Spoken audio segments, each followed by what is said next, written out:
할렐루야. 말씀과 동행하는 하루에 나오신 여러분들 축복합니다. 하나님께서 우리에게 주신 귀한 하루, 하나님의 말씀으로 감동으로 살아내는 또 승리하는 우리 모두가 되기를 축복합니다. 오늘 저와 여러분이 함께 나눌 본문은 사무엘상 18장입니다. 사무엘상 18장에 등장하는 여러 이야기들을 보니 저에게 두 단어가 와 닿았습니다. 하나는 태도라는 단어이고 또 하나는 관계라는 단어입니다. 좋은 관계가 있으면 나쁜 관계도 있겠죠. 반대로 좋은 태도가 있으면 나쁜 태도도 있을 것입니다. 이렇게 보면 우리가 어떠한 관계를 설정하느냐에 따라서 좋은 환경이나 또 그 반대의 환경을 만들 수 있고, 또 어떤 태도를 가지고 그 태도를 갖기 위해 노력하고 훈련하느냐에 따라서 그에 맞는 환경이 만들어진다는 것을 우리가 알게 됩니다. 그러나 무엇이 좋은 관계이고 무엇이 좋은 태도인지, 또한 무엇이 그와 반대적인 모습인지를 우리는 어떻게 알 수 있을까요? 무엇보다 크리스천으로서 나의 관계와 태도가 하나님과 함께하는 부분에 있어서 매우 중요한 역할을 할 텐데요. 우리가 하나님께서 나와 함께 하시느냐라는 이 주제가 우리가 살아가는 동안 받을 영감, 즉 의지와 태도에 가장 큰 영향을 우리에게 주기 때문에 주의 깊게 바라봐야 할 것입니다. 그럼 본문에서 말하는 하나님께서 기뻐하시는 태도와 관계는 무엇인지를 우리가 오늘 두 가지로 살펴보기 원합니다. 첫 번째, 다윗과 요나단의 관계를 통해 하나님께서 우리에게 도전하시는 태도는 생명같이 사랑함입니다. 생명같이 사랑함. 다윗과 요나단의 모습 가운데 우리는 두 가지를 발견할 수 있습니다. 첫 번째는 의를 위한 다윗의 신앙 인격과, 두 번째, 주님을 사랑하는 같은 성도로서 요나단이 다윗을 생명같이 사랑했다는 것입니다. 생명이라는 이 히브리어 단어는 영혼이라는 뜻을 가지고 있습니다. 요나단은 예수님께서 말씀하신 이웃을 자기 몸같이 사랑하라는 그 말씀을 이미 실천하고 있었던 아주 경건한 사람이라 할 수 있습니다. 다윗이 자기의 아버지인 사울왕에게 시기와 의심에 처한 아주 위험한 상태가 되었습니다. 그러나 요나단은 여전히 다윗을 사랑하고 다윗을 대변하는 대변인이 되었습니다. 우리가 알다시피 왕의 심기를 건드리면 어떻게 됩니까? 아무리 아들이라도 영린을 건드리면 참혹한 결과를 가져오는 것이 너무나도 역사 가운데에서 많이 보았던 내용입니다. 그러나 요나단은 자기의 위치와 자기의 생명과 상관없이 모든 것을 다해 친구를 대변합니다.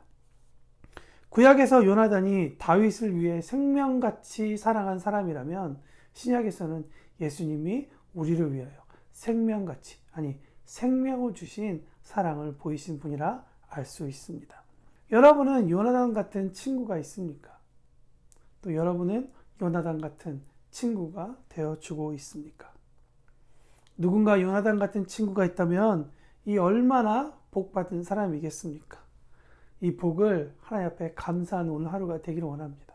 또 요나단같이 생명같이 친구를 사랑하는 그런 마음이 우리 가운데 솟아나기를 원합니다.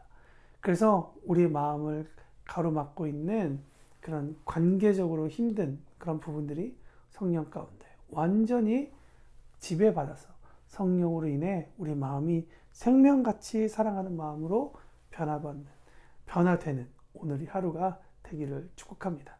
두 번째, 다윗과 사울 왕의 관계 가운데에서 하나님께서 우리에게 도전하시는 태도는 시기로부터의 자유함입니다. 처음에 사울 왕은 다윗을 친절하게 대했습니다. 그러나 29절에 보면 그는 다윗의 대적이 되었다라고 성경은 이야기하고 있습니다. 어떤 사건 때문에 그랬을까요? 사실 그 시작은 불쾌함이라는 아주 작은 일부터 시작되었습니다.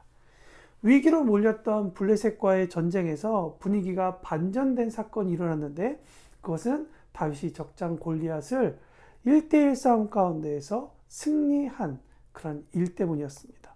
승전 소식을 들은 이스라엘 군대가 이제 성으로 다시 돌아올 때 모든 성읍들이 나와서 노래하고 춤추고 소리를 내면서 그들을 환영했습니다.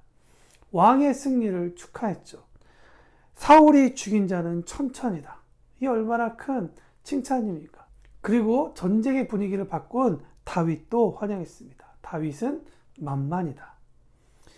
8절에 보니까 사울이 그 말에 불쾌하여 심히 노하였다라고 성경은 이야기하고 있습니다. 이 부분에 대해서 박윤선 목사님은 이렇게 이야기를 합니다. 남이 받은 칭찬을 불쾌히 여김은 교만에서 생긴 시기이다. 다시, 남이 받은 칭찬을 불쾌히 여기는 것은 교만에서 생긴 시기다. 잠언 14장 30절에 보니까 시기는 뼈를 썩게 하느니라고 기록하고 있습니다. 사울의 이 시기는 결국 자기의 건강과 인격의 소모, 뼈의 썩음을 가져오게 되었다는 것이죠. 이때로부터 그는 불행하게도 불경건한 정신의 소유자가 되었고 악귀에 붙잡힌 자가 되었다라고 성경은 이야기하고 있습니다. 자기가 앉은 왕의 자리를 다윗에게 뺏길 수 있다라는 생각 때문에 다윗을 전쟁터로 몰아서 자연스럽게 죽이려고 했고, 겉으로는 사람들에게 다윗을 인정하고 사랑하는 것처럼 보이게 하려고 자기의 딸을 주어 사위로 삼게 하려 했습니다. 너무나도 안타까운 사울의 모습이죠.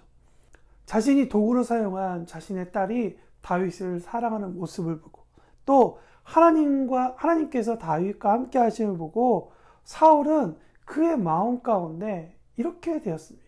그의 대적이 되었다. 그것도 평생에. 사무엘상 18장 28절부터 29절에 보면 여호와께서 다윗과 함께 계심을 사울이 보고 알았고 사울의 딸 미갈도 그를 사랑하므로 사울이 다윗을 더욱 두려워하여 평생에 다윗의 대적이 되니라. 누군가에게는 요나단과 같은 마음을 갖고 있지만 누군가에게는 사울왕과 같은 마음이 혹시 여러분에게 있지는 않습니까? 더 망가지기 전에 거기서 멈춰야 합니다.